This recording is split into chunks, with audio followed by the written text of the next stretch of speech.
Gravando. Bom dia a todos vocês. Iniciando aí mais uma semana, né? Nessa modalidade de estudo à distância, com essa claridade aí que nos ilumina, né, Naila? Olha que luz aí vindo da janela, não sei se é da janela ou de uma lamparina. Ana Da Cláudia, janela. Lucas Moraes, Rian, arrasando aí com seu casaco de pele. Deve ser pele de leopardo, algum bicho do mato assim, né? Terezinha. Só mandou uma tarefa por semana. Beatriz está por aqui. Cécia acordou agora, deve estar com os cabelos afuazados, que não quer ligar a câmera. Malu, Raquel, Dona Raquel também está em falta com as atividades, hein? Anaísa, Moché tá por aqui. E Antonella, que milagre! Ah, esse casaco de Rihanna deve ser em homenagem a Antonella, que apareceu hoje. Que fazia tempo que a Antonella não aparecia. Então, gente, aí a página que foi passada para casa, né? Que é a página 33 do nosso livro didático. Muito fácil, não foi, Lucas? Essas questões aí, a gente comentou bem na aula passada, foi lendo o fragmento verde e comentando, né? Então, ele nos diz assim, deixa eu subir aqui um pouquinho minha projeção, aumentar o zoom, e ele vai dizer assim, quando se recita o Corão ou ao Corão, escutai-o e calai-vos, talvez ele, Deus, tenha misericórdia de vocês. Lembrai-vos internamente, ou seja, no seu interior, do Senhor com humildade e temor. Rezar em voz baixa pela manhã e lembrar e pela tarde. Não estejais entre os descuidados. Aqueles que estão próximos a Deus não desdenham de adorá-lo. Louvem-no, postergam-se diante dele, ou seja, prostram-se, dobram-se de joelhos. Ó crentes, veja, essa palavra, geralmente quando a gente ouve essa palavra crente, a gente pode imaginar membros de igrejas evangélicas, mas essa palavra, no meio religioso, é para falar da pessoa que tem fé. Então, no caso aqui, Maomé está falando para os fiéis da sua religião, aqueles que acreditam. Crente é aquele que acredita. Então ele diz, ó fiéis, vocês que acreditam, ó crentes, não vos aproximeis da oração estando ébrios, sem saberdes o que dizeis, nem impuros, a menos que estejais a caminho até lavar-vos. E se não encontrardes águas, empregai-vos com pó que seja bom, areia, e lavai-vos o rosto e as mãos. Deus é totalmente indulgente, bondoso. Ó vós que acreditais, o jejum vos é prescrito como foi prescrito àqueles que vos precederam. Assim são os piedosos. Aqueles que dentre vós estiver doente ou de viagem, jejuará um número igual de outros dias. Quem, podendo jejuar, não jejuar, não o fizer, dará como resgate no lugar do jejum comida a um pobre. Quem voluntariamente der mais, isso será um bem para ele. E no mês de Ramadã, nós já vimos que eles têm um calendário diferente do nosso, assim como os judeus. No mês do Ramadã, que é o mês que, segundo ele aí, o Alcorão foi enviado como guia para os homens, Alá, Deus, deseja o que é fácil e não difícil para vós. Completai o período de jejum, glorificai a Deus, Alá, pela maneira como ele vos guia. Sedes agradecidos. Então, nós comentávamos também na aula passada que essas indicações já nos mostram onde estariam as respostas, essas indicações que aparecem na tela, né?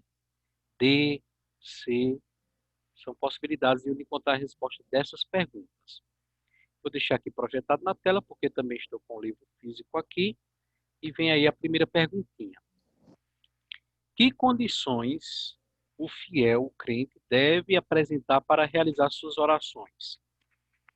Saber o que falar, puros Saber o de que está coração, falando, né? Deus é tolerante e indulgente. Primeira coisa é saber o que é que está falando. Não está assim, rezando da boca para fora. Confere aí, Lucas. Ó, eu botei assim, estando ébrio sem saber o que dizer e nem puro, a menos que estejais a caminho até levar-vos.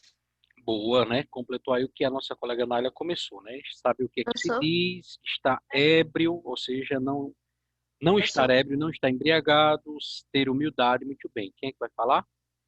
Eu, Maria Luísa, Vai, posso? Malu. Vai lá. Os crentes não vão aproxime-se a oração estando embriagado, Isso. sem entender o que diz, nem Entendi. impuros e anciãos que estejam o caminho até a lavoura. É que tudo aqui é. Mas seria essas três primeiras coisas que você disse também, confirmando aí a resposta de Lucas e Nália, né? Saber o que se diz, não estar embriagado, estar puro, não pode estar impuro, né? Seriam essas três primeiras condições ou as mais Professor, necessárias. Sim, eu coloquei assim, ó. Tem que estar a direção de Meca, estar limpo e não estar embriagado. boa, né? Isso aí a gente apareceu na aula passada também, esse detalhe que a Antonella lembrou, essas orações elas sempre devem ser feitas, é uma condição também que se pede muito bem, Antonella, de que essa oração seja feita mesmo que você não possa estar lá na cidade sagrada de Meca, mas você faça com a cabeça virada em direção onde estaria a localização dessa cidade. Muito bem lembrado. Letra B. Quais os significados da palavra ébrio e ablução? Que no texto aparece lavar-vos, né? Não aparece a palavra ablução. Mas qual seria o significado? Professor, eu sei qual é. Vai lá, Lucas. Primeiro, ébrio. Que aquele que está bêbado. Isso, chapada 1. E a ablução, ação ou efeito de lavagem do corpo. Lavagem, muito bem. Então, ébrio, embriagado ou bêbado e ablução, lavagem, né? Então, quando a gente fala em higienizar as mãos, a gente poderia falar também em ablução das mãos. Lavagem das mãos. Muito bem, Lucas. Letra C. Qual é a importância do mês Ramadã para os seguidores da religião islâmica? Cláudia, mais alguém? Pois o Corão foi enviado como guia para os homens. É o mês sagrado porque nesse mês eles receberam o livro ao Corão, o Corão. Muito bem, Nádia. Letra D. Além das orações e do jejum, que outro preceito, vejam que lá na página, né, anterior, a página 32, cita 5 coisas, 5 preceitos, 5 regras que o muçulmano deve seguir. Nesse texto aparecem, a pergunta já diz, a oração e o jejum. Ele está perguntando, além dessas duas regrinhas da fé islâmica, qual é a terceira que aparece aí? Que outra regra aparece aí? Além de fazer o jejum e suas orações, eles têm que fazer outra coisa aí. O quê? A caridade. A caridade, né? Aquele que não puder jejuar deve dar comida Pobre. a um pobre. Muito bem. Então, a caridade seria um outro preceito que eles têm que fazer, né? E aparece aí no texto. Feita a correção, nós podemos descer aqui a projeção e tem aí, ao final da página 33, um outro fragmento do historiador Geoffrey Blaine. Ele diz assim: presume-se que, por ter surgido em terras de cameiros e de pastores nômades, essa religião islã, é uma abreviação da palavra islâmica, né? Outro nome para se referir a muçulmano. Então, por que essa religião surgiu numa terra lá de deserto, né? A gente começou esse capítulo vendo a Península Arábica e os povos beduínos que vinham do comércio pelo deserto. Por ter nascido nesse contexto, presume-se, pensa que o Islã represente um refluxo das ideias de um povo simples. Pensa que é uma religião dos simples, para o qual qualquer coisa maior que uma tenda era uma visão desconhecida. Ou seja, que o povo que criou essa religião, pensa-se que eles só viviam em tendas, que não sabiam que eram construções. Na verdade, o Islã, surgiu mais de cidades muradas do que do deserto. Mais de mercadores que estavam em contato semanal com o mundo exterior do que de pastores de rebanhos. Mais de cidades crescidas à sombra de montanhas escarpadas próximas do mar ou situadas no centro de oásis irrigados, do que em cidades de areias quentes sopradas pelo vento e da solidão árida do interior. Traduzindo Nalha e os demais, o que ele está querendo dizer? Que a religião islâmica, ela surgiu mais num contexto urbano do que mesmo de deserto, né? Lembra que as pregações de Maomé, lá na cidade de Meca, né, aquele importante centro de peregrinação religiosa e comercial. Aí vem a perguntinha só para a gente conversar. De acordo com os seus estudos, confirme os argumentos apresentados no texto sobre a formação do islamismo. Então, quais são os argumentos que o escritor aqui usa para falar da formação, do surgimento do islamismo? Ele diz o quê?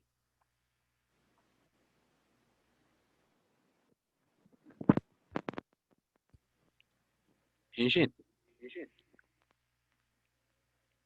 que é que ele diz sobre o surgimento? Eu acabei de comentar. Ajuda aí, Lucas, Malu, Naila, Anaísa.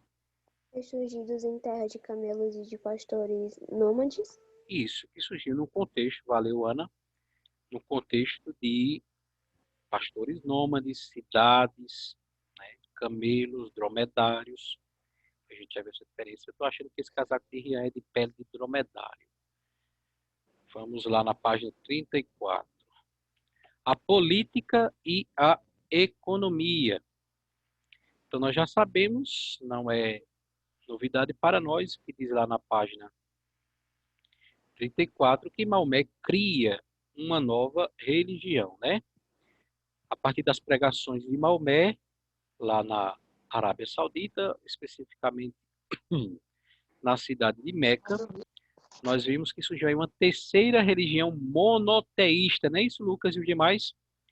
Quais seriam as duas religiões monoteístas, ou seja, que adoram a um só Deus antes do islamismo? Em Anaísa, Você tá. na página 34. E a pergunta é, antes dessa religião monoteísta, o islamismo, quais eram as outras duas religiões monoteístas que tínhamos? Henriãozinho, vai lá, quem era que ia falar? Cristianismo? Antes do islamismo, o cristianismo, e antes do cristianismo tínhamos qual? Eu acho que o Lucas falou, a gente não escutou. E aí, gente? Vamos ter que pegar novamente aquele esquemazinho. Judaísmo? O judaísmo, não foi isso? O judaísmo. Então, primeiro surgiu o judaísmo, né? Muito antes de Cristo surgiu essa religião. Jesus nasce nessa religião, é a primeira religião monoteísta a adorar um só Deus Criador. Depois, com Cristo, nasce a segunda religião monoteísta, que é o cristianismo. E com Maomé nasce a terceira religião monoteísta, o islamismo. E é essa informação que nós temos aí no início da página 34. Maomé cria uma nova religião. Nessa fé religiosa, aquelas várias tribos nômades de beduínos, comerciantes no lombo de dromedários pelo deserto, elas vão se unir, não é isso? Criando assim um estado, na terceira linha diz. Estado aí, Lucas e os demais, está com E maiúsculo ou minúsculo? Na terceira linha do livro de vocês, dessa página 34. A palavra Estado, aí no primeiro parágrafo, terceira linha, está com E maiúsculo ou minúsculo? Maiúsculo. Maiúsculo, então representa Maiúsculo. país. Representa, quando se trata assim, politicamente falando, E maiúsculo é sinônimo de país. Ou seja, ele vai criar um país com poder centralizado, onde a base vai ser a submissão a Deus, Alá, e vai submeter a fé não só, vai dizer, olha, o aspecto político, aliás, não só a religião, mas também a política. Isso a gente já comentava também em aulas passadas, né? Dependendo do país muçulmano, do país islâmico, a fé religiosa, os preceitos, as leis do Alcorão, elas devem ser seguidas também na sociedade. A gente até fez o exemplo, a comparação, de como se no Brasil, a lei para seguir no Brasil fosse os 10 mandamentos da Bíblia, que é o livro para os cristãos, não é isso? Então, existem alguns países muçulmanos em que a lei do país é o Alcorão. Eles devem seguir também no dia a dia, na vida, no cotidiano, as leis religiosas. E aí vem todas aquelas prescrições, proibições da burca, só o olho de fora, né? A proibição do casamento em certa idade, várias regras que eles devem seguir contidas no livro sagrado, no Alcorão. Esse governo centralizado que comanda tanto a política quanto a religião é chamado aí na penúltima linha de teocracia. Teo é uma palavrinha grega que quer dizer Deus. Cracia também, a gente já estudou a Grécia, né?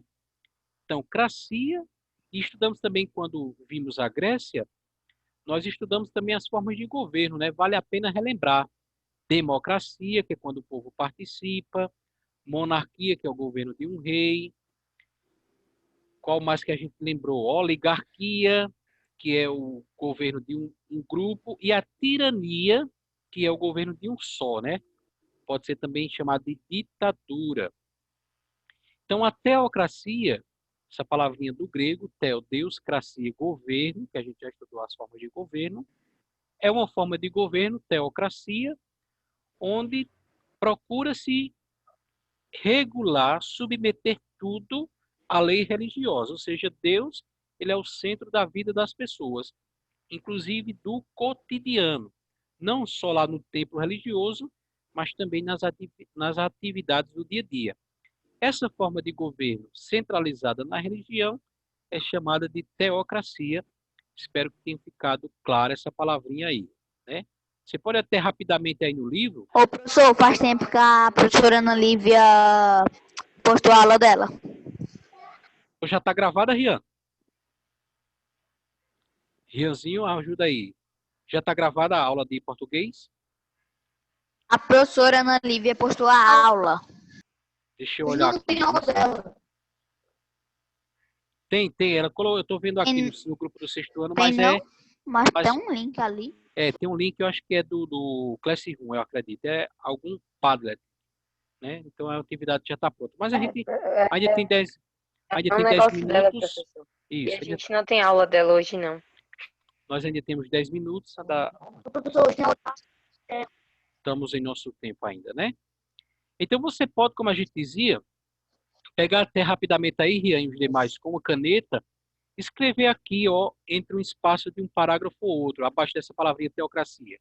Você puxa uma linhazinha, deixa eu fazer isso aqui para ajudar vocês.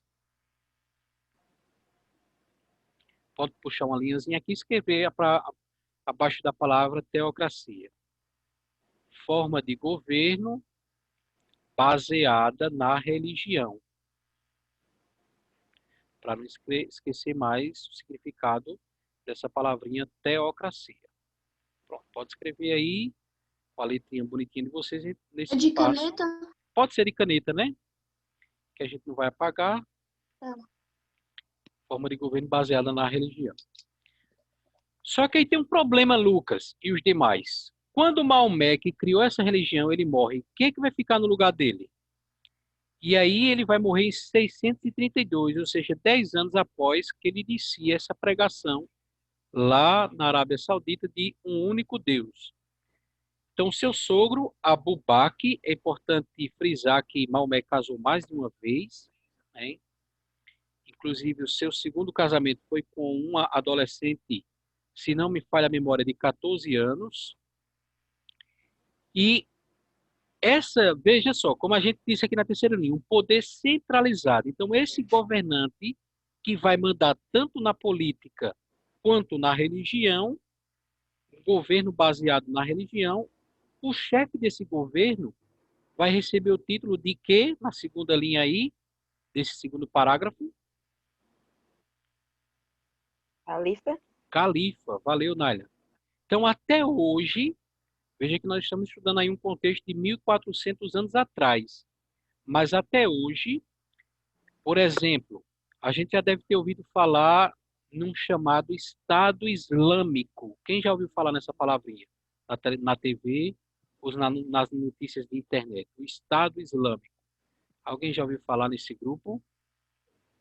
Rianzinho está balançando a cabeça ali que não. Mas alguém já ouviu falar nesse grupo? Dá um joinha aí para ver se vocês estão vivos.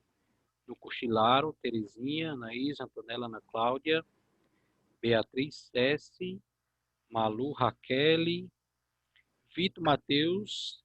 O Gabrielzinho chegou por aqui agora, Moché. Nunca ouviram falar nesse grupo?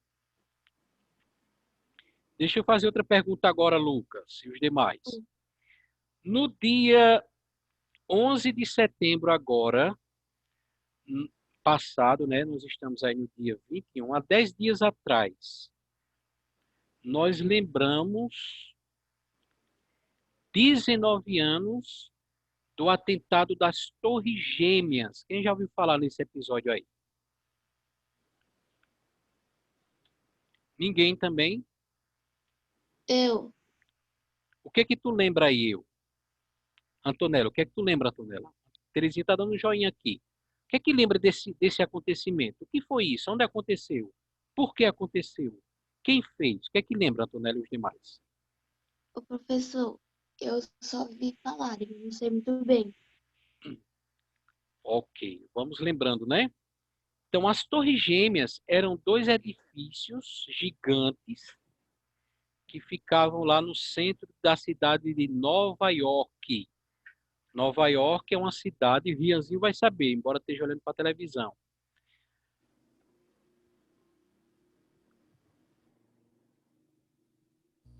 Nova York é uma cidade que fica em que país? Dos Estados Unidos, né? Parece. Nos Estados Unidos, muito bem. Então, no dia 11 de setembro do ano de 2001, na manhã daquele 11 de setembro do ano de 2001, nenhum de vocês era nascido ainda, mas aconteceu que, de repente, pela manhã as pessoas estavam lá no centro de Nova York e veio um avião com tudo e bateu contra a torre, né? Ou seja, o piloto com o avião explodiu ao bater na torre. E aí todo mundo ficou atônito, olhando para o céu. Em seguida, pouco tempo depois, no mesmo instante, na mesma manhã, veio um segundo avião e bateu na segunda torre. Eram torres de construções idênticas, por isso se chamavam Torres Gêmeas. O atentado foi depois assumido pelo grupo islâmico, grupo muçulmano, liderado pelo terrorista chamado Osama Bin Laden, lá do Afeganistão. Porque o Afeganistão é um país muçulmano. Ô, Tinha... Cleitinho, Opa! já tinha ouvido falar nisso. Isso, muito bem, Gabriel. Valeu aí pela ajuda. Então, o grupo extremista radical, né, lá da Arábia Saudita, liderado pelo Osama Bin Laden, porque tinha raiva dos Estados Unidos, eles pegaram os terroristas e colocaram dentro do avião e explodiram lá, matando as pessoas que estavam nos edifícios e os terroristas que estavam lá pilotando o avião se automatando também, se autodestruindo, né? Deixa eu fazer outra pergunta aí para vocês. Quem já ouviu falar agora em Homem-Bomba?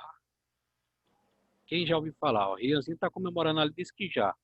Nália, Lucas, dá um joinha aí, Antonella, Gabrielzinho, que também não quer ligar a câmera, deve estar abraçado com o cachorro.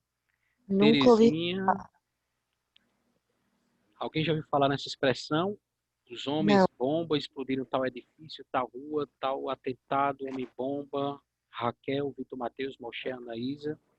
Então, os homens bombas, eles são pessoas, né, desses grupos radicais islâmicos. O que é que eles acreditam? Vejam, vamos entender bem, né? Nem todo muçulmano ele é terrorista. Mas dentro da religião muçulmana, assim como existem em todas as religiões, existem os chamados grupos radicais. O que são os grupos radicais? Como aquele grupo que explodiu lá os aviões nas Torres Gêmeas. São grupos que não aceitam pessoas de outra cultura, de outra religião. Então, esses grupos, como atualmente existe o chamado Estado Islâmico, eles querem criar um califado, ou seja, um território dominado somente pela religião muçulmana. Então, é essa palavrinha que a gente vê aqui no final do segundo parágrafo, a palavra califa. É o líder daquele lugar que manda tanto na vida, na política, como manda também na religião. É o chefe muçulmano daquele lugar. Então, esses grupos radicais, no caso aqui que a gente está estudando da religião islâmica, e os grupos radicais não aceitam quem é de outra cultura, não aceitam quem é de outra religião. E o que é que os homens bombas, no caso lá dos aviões que bateram contra as torres, eles não precisariam de explosivos amarrados ao corpo, né? Porque eles iriam morrer no choque lá do avião com os prédios.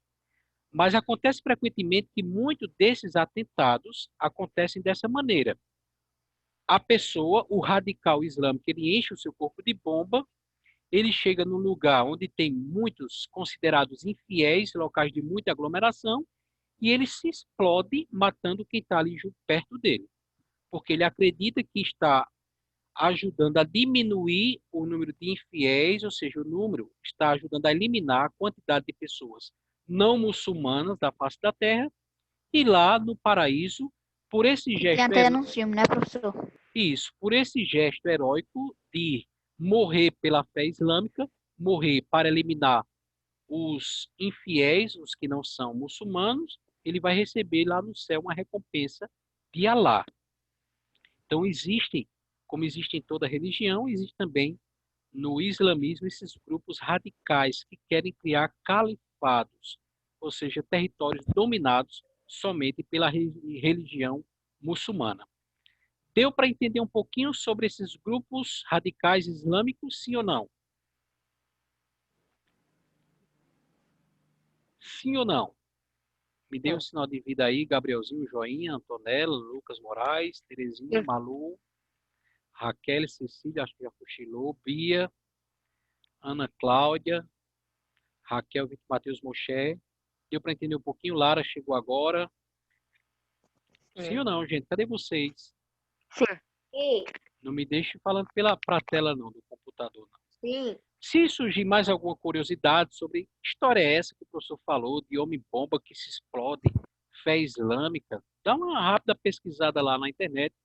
Vale a pena, não é, Gabrielzinho, usar a internet não somente para jogar Free Fire. E aí no mapa desta página 34, porque nós já estamos nos últimos minutos, nesse mapa da página 34, vocês têm os locais por onde a fé muçulmana se espalhou após a morte do Maomé. 35, professor. Foi 35. 30 e... Não, 30, aqui no meu é 34, o mapa. É porque o nosso professor tem mais textos que eu percebi. O do senhor só tem Valeu, 3 parágrafos. O nosso tem 4. valeu. Por isso que eu tava achando minha página estranha. Entendi. Gente, para casa ficará a página 17 do livro de atividades.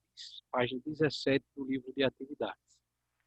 São questões fáceis. Só vai ter 2 de escrever, a 7 e a 8º. As outras 3, 4, 5 e 6 é de marcar uma numeração lá. Encerrando aqui nossa projeção. Muito bom tê-los por aqui. Agradecendo a todos. Nália, Lucas Moraes, Rian. Bateu calor, foi Rian. Gabrielzinho. Terezinha, Ana Cláudia, Ana Beatriz, Cecília, Malu, Raquel, Anaísa, Moisés, Antonella, Vitor, Matheus, Raquel e a Lara. Muito bom tê-los. Para aqui, para casa, fica aí a página 17 do livro de atividades. Abençoado o restante de segunda-feira e de semana, já que estamos aí no início. Tchau.